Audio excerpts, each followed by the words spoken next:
So yesterday, for the first time, I co-DM'd a D&D campaign. Yes, not just any D&D campaign, my own D&D campaign. Yes, I've mentioned this before, but me and my one very good friend, we write a D&D campaign together. Well, I write it, he runs it. He'll come up with ideas, and then I'll figure out ways to write them in as well, and then I'll come up with ideas, and then we'll go back and forth on it. Yeah. So yes, yesterday was the first time I ever properly sat in on a session and helped to co-DM it. I gave, whenever my one very good friend would have trouble with description or something like that, I would go in and I would quickly add in some additional context or help him remember certain elements of the thing. Basically, just was there to help things go more smoothly and make sure that the details that needed to be mentioned were there, because oftentimes what happens is we'll work together, but I'll end up being the one who draws the overall maps, I guess you could call it a master map or something like that later he'll break down and convert into area by area maps and things like that. But I'll usually sort of be the keeper of the initial details, the general flow of how things play out. And so yeah, I helped with that, and I even got confident enough to describe certain outcomes of some rolls. So like if it succeeded, if it failed, if it was middle ground. I there were a few where I got to describe the situation and what happens and so on. And I even got to we jokingly called it, we jokingly call ourselves the two gods of this world. So we jokingly referred to it as the imagery of one of the little basic goblin enemies getting possessed. Not necessarily possessed, but in the stories, books, media, they'll show someone receiving a blessing from a greater being, my power rests upon you, something empowered, that kind of thing, my master, grant me your strength, and then the person gets glowy light, Palutena giving Pit the gift of flight, that sort of thing, is give your strength upon me, I call upon you, and then all of a sudden that goblin started really performing all of a sudden, because it was bothering me, because for some reason, somehow my one very good friend always rolls super poorly. Not always, but 90-80% of the time he rolls very poorly. And so all of our enemies were just getting blasted to bits within seconds. They were getting blasted to pieces within seconds. Just a single turn and they were dead. And I was like, what? How is this happening? And so I was just get me in there. I'm going to play this goblin. I'm going to be this goblin over here. And so he was here, you can be this goblin.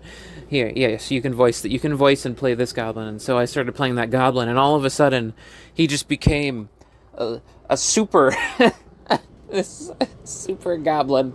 He chucked his goblin knife, and then he pulled out, he was wearing a red shirt, and he pulled off his red shirt and started waving it around like a matador cape, and then it got set on fire, but he didn't let go. He turned it into a flaming shirt whip.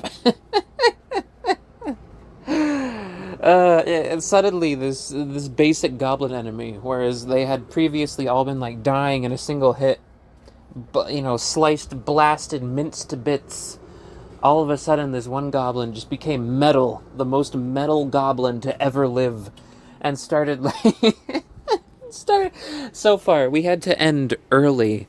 We had to end early due to weather conditions, but where it is ended, one of the characters, one of the player characters, is currently being grappled by a basic goblin with a shirt.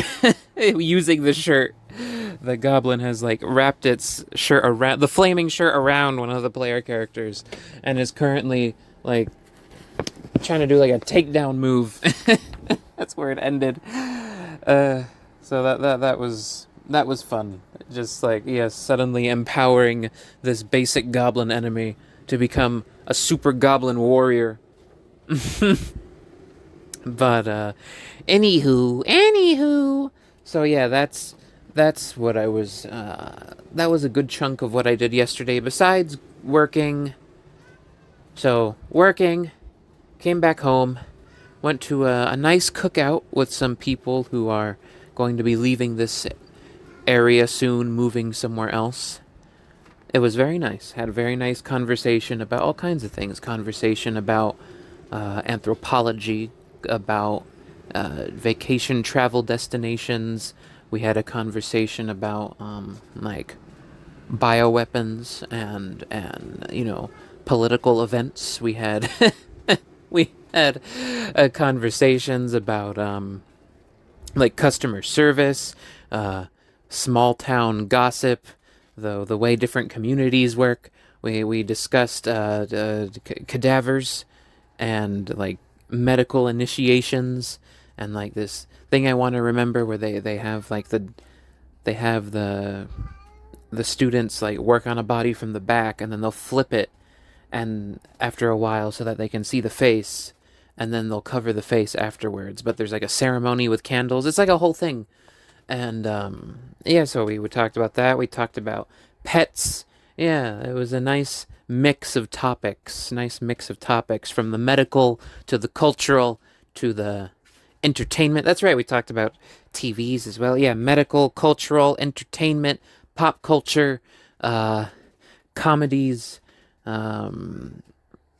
something's more macabre, something's more municipal. It was pretty fun. It was a nice range of convos, cultural, different societies. We talked about like the Roman Empire and like that's right, lineages and history. Oh, it was great. The exact kind of conversation that just makes me beam brightly. Got to talk about like the conquering style of the Roman Empire. Oh, it was like a whole thing. I was great.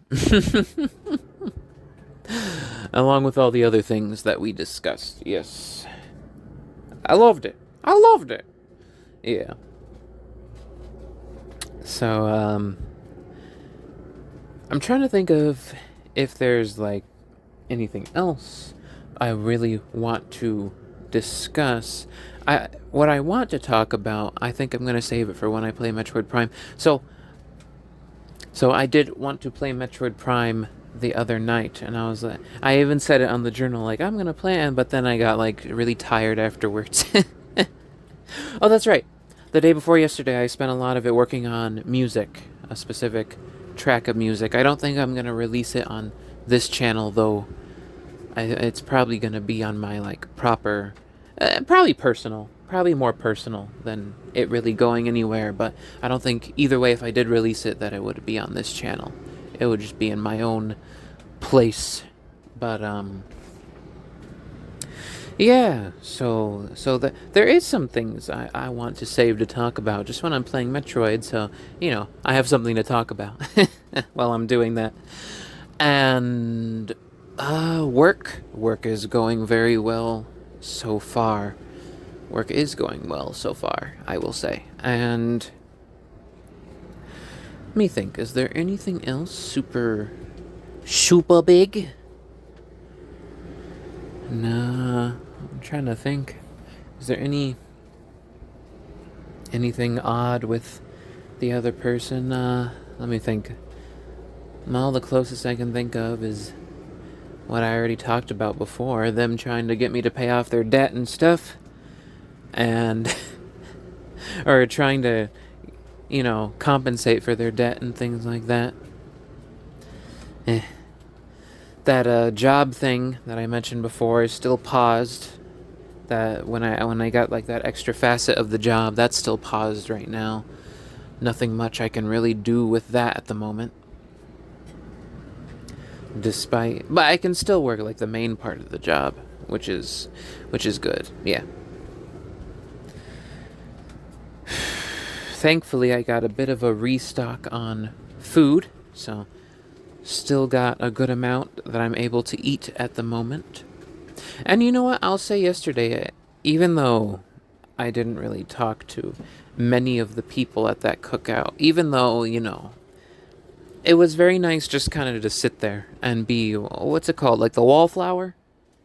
Is that what that's referred to as? And just listen to other people talk about their concerns and opinions on things, and yeah.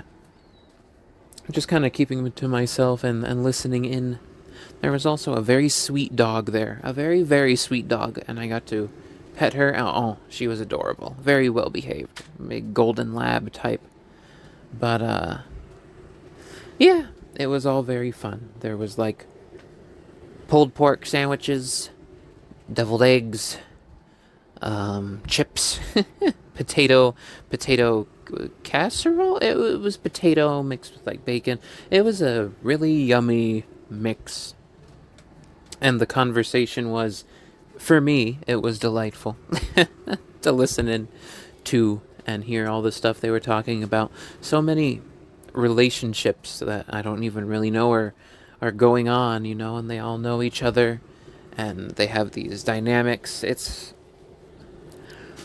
Yeah, I don't watch TV much, but it's much more fulfilling just to see real people, interacting and being themselves, and they think of their own lines and their own one-liners and their own dialogue, and I can tell they themselves like to create the look of their own dynamics and friendships and things like that, and I get to sort of sit there and observe and occasionally engage with topics of my own as well, which is very, very nice. Yeah.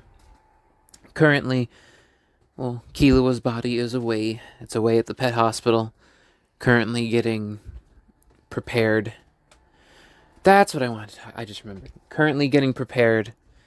And, for cremation, they're going to get the box that I requested to put his ashes in. They're going to do the clippings of his fur, his whiskers, his whiskers, claws a little bit. Nails, not claws all the way, but his nails, his little paw print stamps. They're going to be doing all that. And I'll be getting that back soon. Place him next to Gon's ashes up on the designated spot. Yeah. That's what it was. I knew there was something with the other person that I wanted to talk about. And it was that the other person, one is very much lying, 2 is very bad at it, and 3 is very bad at hiding it. So I'll just be kind of sitting there quietly, and then all of a sudden the other person will get very, very insistent and start throwing out phrases like, "You guys think I'm blowing smoke. I'm not blowing any smoke. You guys think I'm lying." And will constantly keep bringing up this concept, keep in mind, I haven't said a thing. I've just been silent, leaving them to live in their own, whatever thoughts or ideas they have, not fueling them with anything or giving them anything, just leaving them be, and just kind of letting them talk themselves into a corner, and my goodness, the other person all of a sudden will get really insistent, like, "I'm not blowing smoke. You guys think I'm blowing smoke." And first off, I'll think to myself, like, you guys? Who's guys? Like, who are you talking about exactly when you say guys? That's interesting to me, is the fact that she creates some sort of like nebulous group that is telling her she's blowing smoke or lying or things like that. I'm like, what? Why don't you say me or I? Why don't you refer to me specifically when you say that? Why do you say you guys think I'm blowing smoke? You guys think I'm lying? Do you guys think I'm lying? And I'm thinking to myself, what? So it's like, okay, well, she's very clearly... The other person is very clearly telling on herself. The other... I don't know why I bother. The other person is very clearly telling on themselves. Indicting. It's just so, it feels weird to put the C in there. It feels like self-indictment that they're accidentally accusing themselves. They should just plead the fifth and keep their mouth shut. But they keep being really insistent all of a sudden on something that nobody has said or talked about. Like trying to... I've talked about it before. Overcompensate. On trying to really convince you that they're not doing something. Lying about something, you know. Lying about money, lying about whatever. And I get the feeling that while aspects of what the person is talking about may be involved, that the overall way of the situation is just a big lie or a big fib. There are elements to it that may have to do with what they are saying. You know, there are some things that may be like... There may be elements of it to a degree, you know.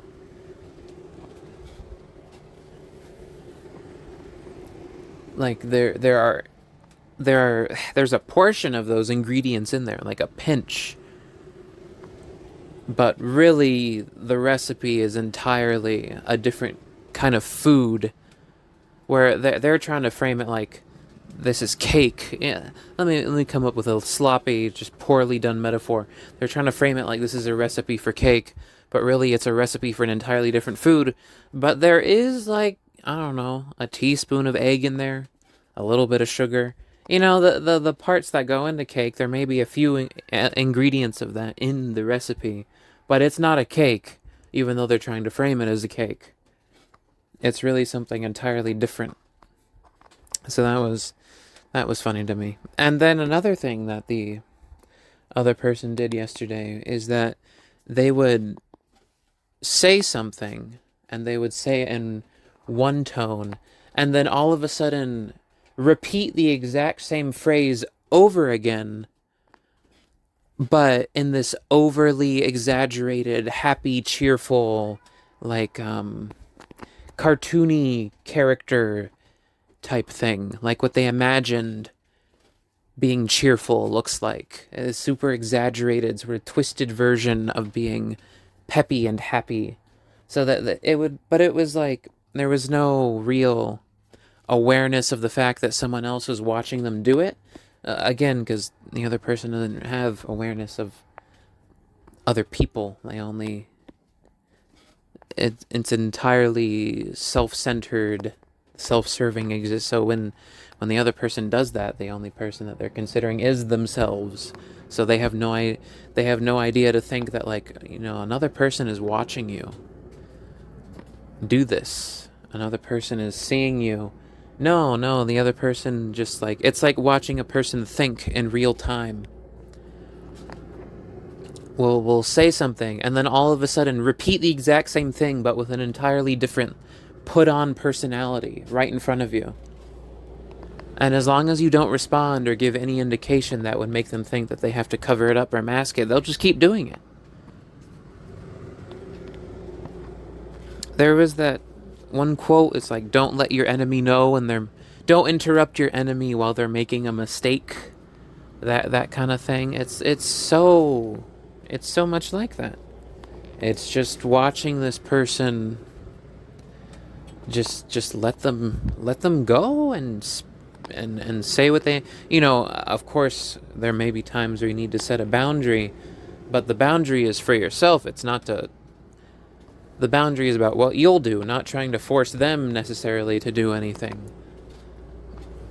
So it still preserves that thing of like, they don't know. You're not telling them what they're doing, you know? You're just setting what what you're going to do, and they're still... They don't see necessarily an attack against themselves quite yet. So they'll just... But usually what I'll do is, like, there's not many reasons or situations necessarily anymore where I have to set active, like, verbal boundaries. I did that a while ago, and so they're just sort of, as long as I'm keep them up, you know, they just sort of maintain. But now it's a lot of just, like, sitting there and listening to this person accuse and expose and bury themselves with their own like with their own rambling and mumbling and ranting and active, like, emotional shifts right in front of you. It's really fascinating to watch and kind of off-putting. But watching this person, like, literally flip through masks and personalities right in front of me. that was something. Yeah. But yeah, I would say that's the due course of the past 2 days. Part of me feels bad that after Journal 50, especially after Journal 50, that these journals have become less daily. And I feel like there's personally ways that I could go about adjusting or fixing that. There are ways, like, especially during these weekdays when I'm not out at that job and just have my remote one that's, like, doing the side supporting and things like that. Currently that job is at 4 jobs every 24, like 4 tasks every 24 hours. So there comes a point, still at the moment, where I'm not able to continue making money. Still not enough to afford the $2,000 minimum that I would need to be able to fully support myself. Still not quite there yet.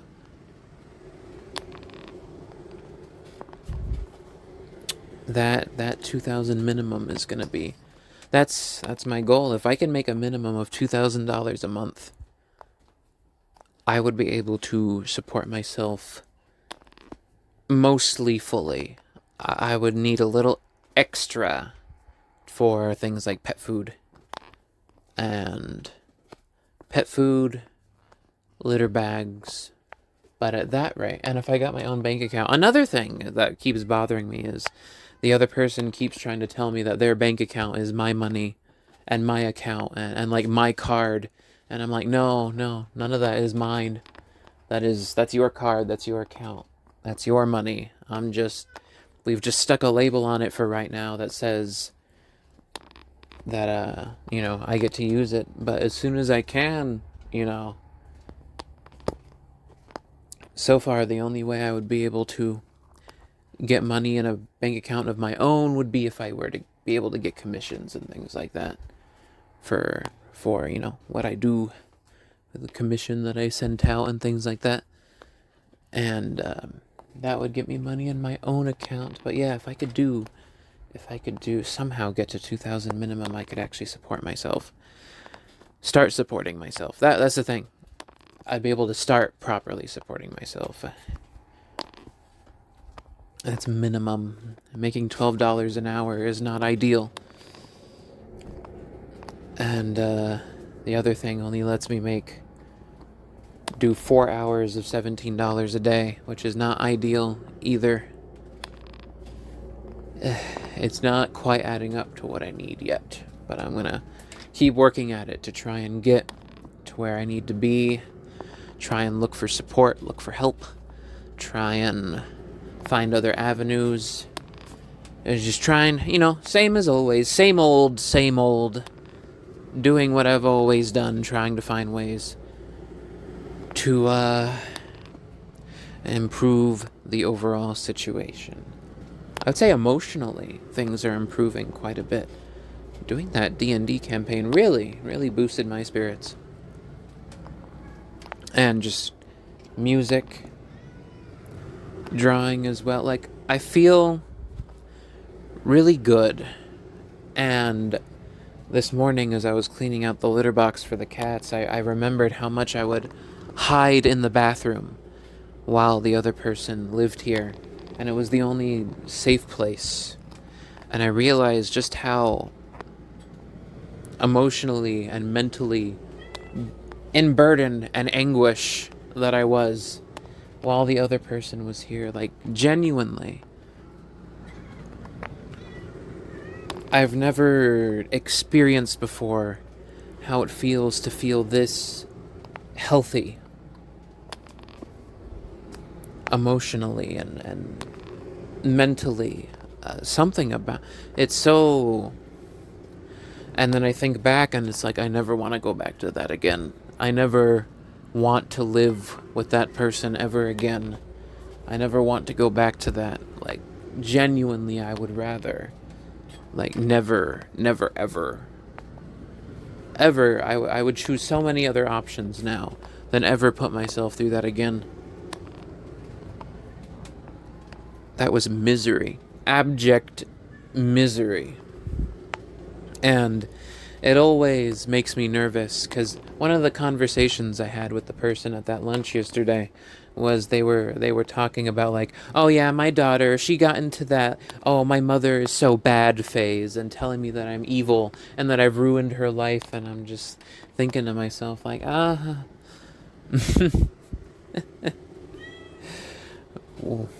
interesting.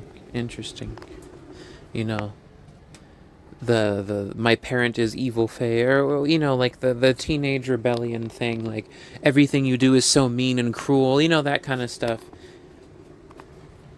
And then I think to myself, like, well, it's gotta be true at least once or twice. Sometimes it's real. I didn't say that out loud, but I thought to myself, like, And then but the thing is like, I don't know other teens, I don't know other lives. Like, when they do that, what does that look like? Is it literally just parent inconveniences teenager mildly, or does something they don't like, and then teenager overreacts and says that they're ruining their life, or something? Like, what exactly is that? I don't know exactly what that looks like. But it makes me nervous to hear people talk like that, because then I think to myself, like, well, how would they see me if they realized what situation, you know, someone else has been with? Would they see it as just like, oh, you just acted up, a bad kid blaming others, you know, that kind of thing? What would that look like to another person? Like, how understanding, how quickly would they drop the stereotype, the typecast, you know, that how quick? I don't know. I really don't know. And sometimes I wonder about that, and it makes me nervous. It's one of those things that makes me think that, just like, you know, I ask for anything, I say anything, and then all of a sudden, you know, they think that, and suddenly it's just like, actually, no. We're just gonna leave you here. That's what someone, there's a very particular, I talked about it before, blood relation. That's what that person pulled. And their companion, their partner.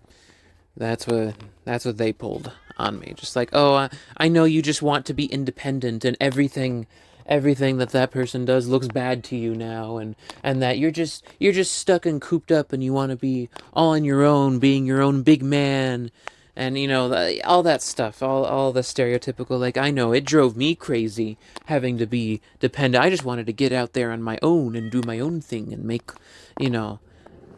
It's like, no, these people here that I'm talking to, they don't get it at all. They really don't. get it. They're seeing a very particular image, a very particular typecast, a stereotype. They're hearing particular phrases, and they're yeah, they're not actually seeing or hearing anything. They're just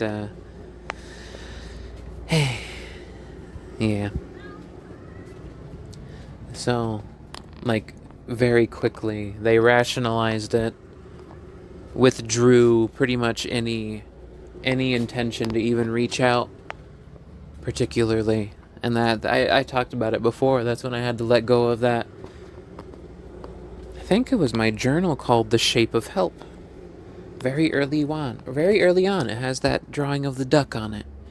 Yeah, I think that was the one. Just like, yeah, these guys, they're. I can no longer use up energy on this. I've got to move on, turn it into fertilizer, and plant some seeds in more fertile soil. Time to move on. There's no future with this. There's no hope here. There's hope elsewhere, though. Off I go. And so, yeah, I get worried about similar situations like that occurring again. Just like, getting that. They see someone else. They see a cartoon character. They see a trope. They see something. I don't know what exactly they see before they actually see me in my situation or whatever's going on, and then all of a sudden it's like, never mind. And then it's like, well darn, should I just lie? What do I do? I don't know. Probably telling the truth, and it's a test of character, right? It's a litmus test. It's a Rorschach test. You just tell the truth and you see what happens, how people react. But either way, all that aside, yeah, that's this journal for now. I'll have plenty more time for things today. Gotta take care of making myself lunch now. But I'll see you later.